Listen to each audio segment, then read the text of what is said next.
Nossa, hoje tá uma profusão de boas notícias. Olha, estou vendo aí que vocês já estão sabendo que é meu aniversário. Parece que foi de presente, viu? É tanta notícia boa. Vocês nem vão acreditar. Vamos lá, vamos começar aqui, que eu queria primeiro dar essa notícia que é muito satisfatória. Eu gosto desse termo da internet, satisfatória. É realmente uma notícia satisfatória. Não sei se vocês lembram, talvez quem esteja assistindo a gente aqui e não seja, que seja mais jovem, não lembra, né? Mas, durante o processo de golpe contra Dilma, o ex-ministro Guido Mantega foi hostilizado no hospital quando foi levar a mulher dele, que estava doente de câncer, né? Ela estava doente de câncer e foi hostilizado. E mais, a Polícia Federal foi lá no hospital importunar o ministro Mantega, né? Teve que ir na PF, a mulher internada no hospital. Ele chegou a prender, né? Olha só, o Moro, né? Depois ele pediu a prisão dentro da Operação Lava Jato, e aí, quando ele viu a repercussão ruim que deu, porque o Manteiga estava com a esposa no, no, no hospital e ela veio a falecer depois, né? Ela veio a falecer depois, ele acabou soltando. Mas, enfim, fizeram tudo isso por Manteiga. A esposa dele veio a falecer em 2017 e hoje, tanto ele quanto Luciano Coutinho, presidente do BNDES, foram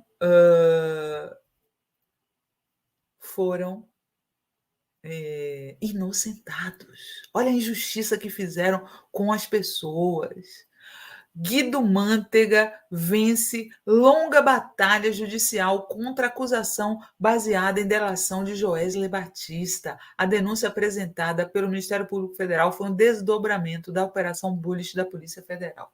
Olha só, deixa eu ler aqui para vocês a notícia que está na home da Fórum, saiu há pouco também na Agência Brasil. O ex-ministro da Fazenda, Guido Mantega, seu filho Leonardo Mantega e o ex-presidente do Banco Nacional de Desenvolvimento Econômico e Social, BNDES, Luciano Coutinho, foram absolvidos pela Justiça do Distrito Federal na última quinta-feira, hoje, né? 16, do processo que os acusava de cometer irregularidades no manejo de apoio financeiro do BNDES ao grupo JF de Joesley Batista. A decisão do juiz Marcos Vinícius Reis Bastos, da 12ª Vara Federal, aponta que a denúncia se baseava única e exclusivamente em relatos colhidos na delação do próprio Joesley. Né? Porque aí o que eles faziam? Eles pediam para o cara, dizendo assim: olha, se você incriminar alguém do PT, você vai ser solto. Essa é a história. Não foi isso que fizeram com tantos no Lava Jato? Não foi isso que fizeram com o próprio Sérgio Cabral? Que ele conta que ele queriam que ele incriminasse o Lula, o tempo inteiro queriam que ele incriminasse o Lula para poder sair. Não é crível supor que todos os responsáveis pelas áreas técnicas e diretoria do BNDES tenham adotado comportamento dirigido à prática de fraudes com vistas a beneficiar determinada empresa. Os autos não contêm prova alguma neste sentido. A defesa de Manteiga e seu filho Leonardo manifestou publicamente por meio de nota que recebeu a decisão com alegria. Reparou uma enorme injustiça cometida contra os dois. Por que eu estou destacando essa notícia logo no começo para vocês?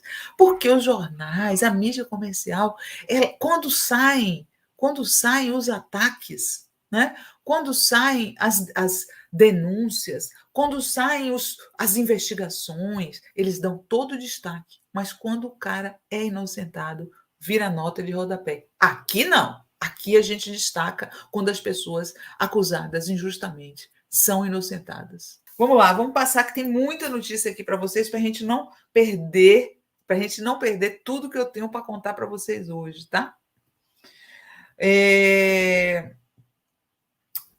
Hoje teve um depoimento Não sei se vocês sabem, mas está acontecendo uma CPI dos atos golpistas na Câmara Legislativa do Distrito Federal, né? Presidência do querido petista Chico Vigilante, está sempre vigilante, né? Chico Vigilante é o presidente da CPI lá e hoje teve um depoimento bombástico do coronel. Deixa eu dizer o nome dele para vocês.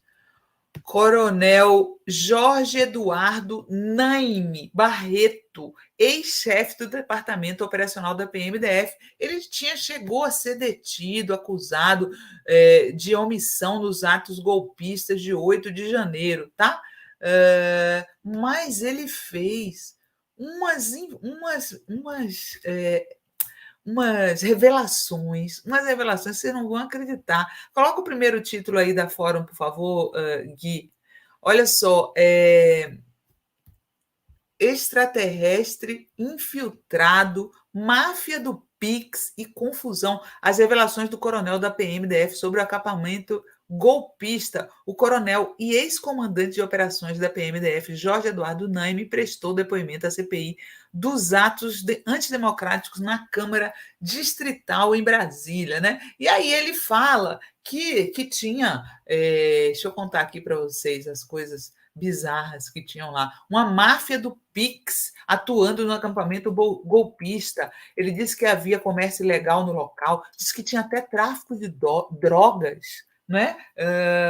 Que tinham tendas que eram alugadas por até R$ 600 para que ambulantes as usassem durante o dia. Tínhamos denúncias da máfia do Pix, que eram várias lideranças dentro do acampamento. Não temos os nomes, mas elas ficavam no acampamento e era o tempo inteiro pedindo para as pessoas que estavam ali que fizessem Pix para manter o acampamento. Bandidagem, né, gente? Vamos falar aqui a linguagem correta. Quem estava ali na frente do quartel era uma bandidagem, né? E ele falou que ele tentou tirar as pessoas da frente do quartel e não conseguiu, porque o próprio pessoal do Exército não deixou, tá? Não deixou. Então, hoje saiu, agora há pouco, agorinha, matéria do Henrique, que foi o repórter Henrique Rodrigues da Fórum, que descobriu aquela fonte lá no Planalto falando que tinha dedo do GSI na organização dos atos golpistas, né? Mas primeiro, eu vou falar sobre essa matéria do Henrique, mas eu quero primeiro mostrar os vídeos do coronel. O primeiro vídeo, Gui, coloca aí, por favor. Para que ele tivesse excedente e caminhasse para a Rainha da Paz, porque eu já tinha ordem do interventor de entrar no acampamento e prender todo mundo. Quando eu estava seguindo, eu comecei a ver um aglomerado de gente já voltando a se reunir e descendo para o acampamento. Então eu transbordei essas pessoas, encontrei o Major Cunha, comandante do choque, na frente da Rainha da Paz, e determinei o Cunha que fizesse uma linha antes da chegada no acampamento para que a gente prendesse aquelas pessoas antes de chegar no acampamento. E aí o Cunha saiu para fazer essa linha. Quando o Cunha entrou no gramado, não foi nem na via Duque de Caxias, foi no gramado que faz limite com a via N1. Veio um tenente do Exército, totalmente alterado, né, já gritando com o Cunha, né? E quem conhece o Major Cunha sabe que ele é um amor de pessoa, né? Então ele já deu logo uma resposta no tenente, o tenente insistindo que ali era do Exército, que ele não podia fazer, né? Aí eu entrei na conversa, o tenente veio todo alterado comigo, dei uma enquadrada no tenente, né? E falei: Cunha, faz o que eu estou lhe determinando. Coronel, é agora. E aí o Cunha entrou, o tenente saiu resmungando lá para a área dele, e o Cunha entrou para efetuar a prisão. E aí nós efetuamos mais 50 prisões de pessoas que estavam a caminho do acampamento. E aí eu voltei para a Rainha da Paz para poder ir para a reunião, porque o Capelli tinha chegado, Coronel Klepter, Coronel Fábio tinha chegado no local, estavam conversando, e eu fui lá saber quais eram as ordens, se ia entrar, se não ia entrar. Nisso, o Major da Silva, que estava comigo lá, me toca e fala: Coronel, olha para trás. Quando eu olhei para trás, tinha uma linha de choque do Exército montada, com blindados, e, por interessante que parecesse, eles não estavam voltados para o acampamento. Eles estavam voltados para a PM, protegendo o acampamento. Nisso, o general Dutra chega. O general Dutra chega, começa uma discussão entre o doutor Capelli e o general Dutra. O Capelli dizendo que tinha ordem para poder entrar. o Dutra dizendo que ele não ia entrar, que ele era área do Exército, que ele não ia entrar lá, e o Capelli insistindo que ia prender quem estava lá dentro, e o Dutra insistindo que não ia. Em determinado momento, o Dutra pegou um telefone e ligou. Disseram que ele ligou para o presidente Lula, não sei se foi, mas a informação que me chegou que o general Dutra falou com o presidente Lula. Nesse momento, o general Dutra, os ânimos exaltados entre Capelli e Dutra, o general Dutra convidou o Capelli, o coronel Fábio e o coronel Klepter para uma reunião lá dentro do QG do Exército, a reunião que eu não participei, né? Não participei.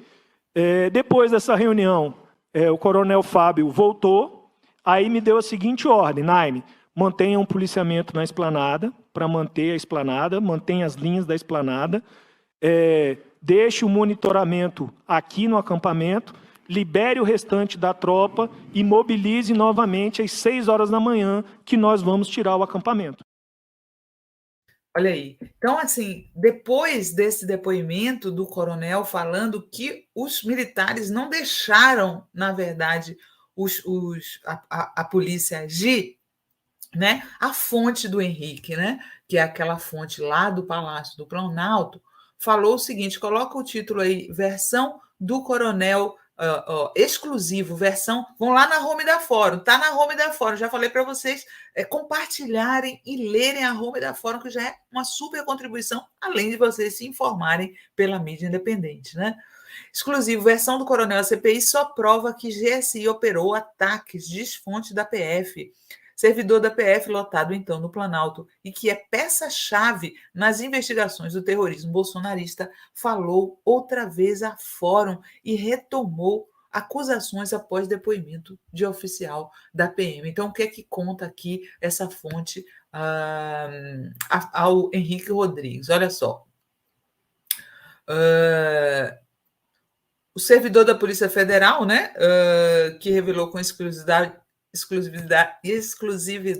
a Fórum toda a trama do GSI nas tentativas de golpe de Estado, explicou por que as palavras do coronel Naime praticamente põem fim em qualquer dúvida sobre a autoria operacional do GSI na rocambolesca empreitada golpista, ou seja, do senhor Augusto Heleno, né? Olha o que é que ele fala para o Henrique. O que parece claro é que, no fundo, o coronel Naime não quer dar nome ao que aconteceu, porque se ele relata que havia profissionais ali, quais são os únicos profissionais desse tipo de coisa? Gente que sabe fazer aquilo, é gente que analisa isso, que estuda e que sabe fazer por razões de defesa, que são agentes militares da inteligência e da contra-inteligência. E esse pessoal do GSI ativou o modo destruição, digamos assim. Tudo isso para que ocorresse pânico generalizado, para que as informações fossem desencontradas, para que o governo federal colocasse no ar só a narrativa dele. Só que isso foi desfeito. E um sinal claro disso foi que, em seguida, veio aquela nota do antigo chefe do GSI, o general Augusto Heleno, e o ataque direto que ele fez à revista Fórum e ao jornalista Henrique, né, que trouxeram essa informação quando ninguém sequer citava o GSI nessa história. Então, assim, o coronel Naime, ele continua aqui, que era o chefe de operações da PM e do DF, ele tenta vincular o sumiço dos terroristas a um suposto fato de que a PM, a tropa de choque, teria sido impedido lá, né,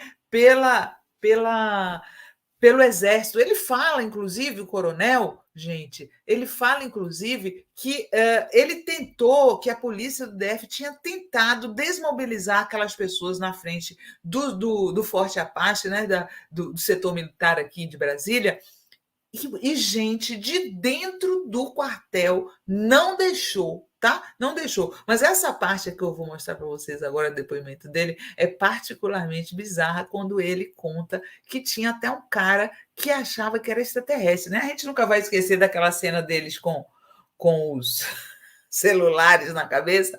Olha só o que é que ele fala. Prorrogar férias, para poder estar nesses eventos de final de ano. Acampamento, primeiro turno, segundo turno, governo de transição, posse, diplomação. Então, todo mundo reprogramou férias para janeiro, exatamente pelo que eu falei para o senhor, porque para nós, né, o que nós tínhamos de informação, estava acontecendo um arrefecimento do acampamento, né, ia entrar o novo governo. Aquele pessoal do acampamento, eles viviam um mundo paralelo. Né? Eu tive algumas vezes no acampamento, conversei com algumas pessoas, escutei assim, relatos que eu falei assim, cara, não é possível que essa pessoa está me falando isso. Eu teve um que me abordou um dia lá, que ele falou para mim que ele era um extraterrestre, que ele estava ali infiltrado e que assim que o exército tomasse, os extraterrestres iam ajudar o exército a tomar o poder. Então, assim, eles consumiam só a informação deles, era só o que era falado no carro, eles estavam numa bolha. Então, o que a gente acreditava? Quando realmente teve aquele discurso do Mourão, né, no dia 31, o general Mourão fez aquele discurso, né, vários foram embora. Né, teve uma tentativa de invasão à quadra residencial dos generais, né, brigaram com os generais, chamaram os generais de traidores, disseram que ficaram traídos, que ficaram ali, com a saída do presidente Bolsonaro do Brasil, né, e aí eles dali para frente foi arrefecendo. O que a gente acreditava? Cara, na hora que realmente acontecer a posse, que vê que realmente, cara, é a realidade, vamos respeitar as urnas e tá aí, o exército ia, normalmente uma transição de governo, ia trocar de comandante, né, e aquilo lá ia acabar. A gente acreditava que ia arrefecer. Então, o que ele fala? Ele fala que a informação que a PM tinha, segundo ele, é que não ia acontecer essa mobilização gigante, né? Então, isso ajuda a quebrar a própria narrativa dos bolsonaristas, que diziam que o governo sabia, que todo mundo sabia, e não fez nada, e não sei o quê. Hoje apareceu até uma deputada, né? Uma deputada militar aí do PL, que teria dado dinheiro para os acampamentos, né? E agora surgiu um novo elemento aí que já está na mira do Alexandre de Moraes e da Polícia Federal, aquele idiota, né? Posso chamá-lo assim? Do Fernando Holliday. Olha isso, gente. Ex-MBL Fernando Holliday na mira da Polícia Federal e de Alexandre de Moraes, ministro do STF, a catação protocolada pela bancada feminina da Câmara Municipal de São Paulo contra o vereador do Republicanos. Olha só o que aconteceu. O vereador Fernando Holliday entrou na mira do Supremo. Nesta quinta-feira, o ministro Alexandre de Moraes acatou uma ação protocolada em novembro pela bancada feminista do PSOL na Câmara Municipal da capital paulista e determinou que o ex-integrante do MBL seja alvo de apuração da Polícia Federal. Moraes pediu para que a PF apure uma suposta ligação de Holliday com os atos golpistas encampados por apoiadores de Jair Bolsonaro e analise a conduta do vereador por suposto incentivo ao levante antidemocrático. Né? Então, as vereadoras da bancada feminista apontaram que Holliday foi a um bloqueio de caminhoneiros. Eles adoram, né? É uma característica desse grupo MBL incitar a violência. Vocês lembram que aquele senhor lá que foi caçado, deputado federal, o tal do Mamãe Falei, ele incitou a violência muitas vezes contra o Padre Júlio. Então, esse ataque que o Padre Júlio sofreu recentemente deve ser colocada na conta dessa galera do MBL. Tá? Deve ser colocada na conta deles. Então, assim, a bancada apontou que Holliday compareceu a um bloqueio de caminhoneiros que tinha como mote o não reconhecimento do resultado das eleições. A conduta do ex-MBL pode configurar os delitos de abolição violenta do Estado Democrático de Direito e incitação ao crime. Em entrevista à Fórum, a vereadora Silvia Ferraro, da bancada feminista do PSOL na Câmara, comentou a decisão de Moraes. A democracia foi muito ameaçada nos últimos anos. Para defendê-la, é necessária a punição de todos os participantes nos atos golpistas, principalmente seus financiadores e pessoas públicas envolvidas. Né? Aí o Holliday, para poder dizer que tentar menosprezar a decisão do Moraes, falou: agora pronto, chegou a minha vez, né? Mas o Alexandre fala o seguinte: ó, as condutas narradas, considerado o contexto geral dos atos ocorridos a partir da proclamação do resultado das eleições de 2022, com bloqueio de rodovias, bem como os atos ocorridos no dia 8 de janeiro, depredação, em tese se relacionam com diversas investigações em andamento nessa Suprema Corte, de modo que o declínio de competência nesse momento seria absolutamente prematuro. Então, assim, o Fernando Holliday, que foi derrotado aí na última eleição, que coloque as barbas de molho, né?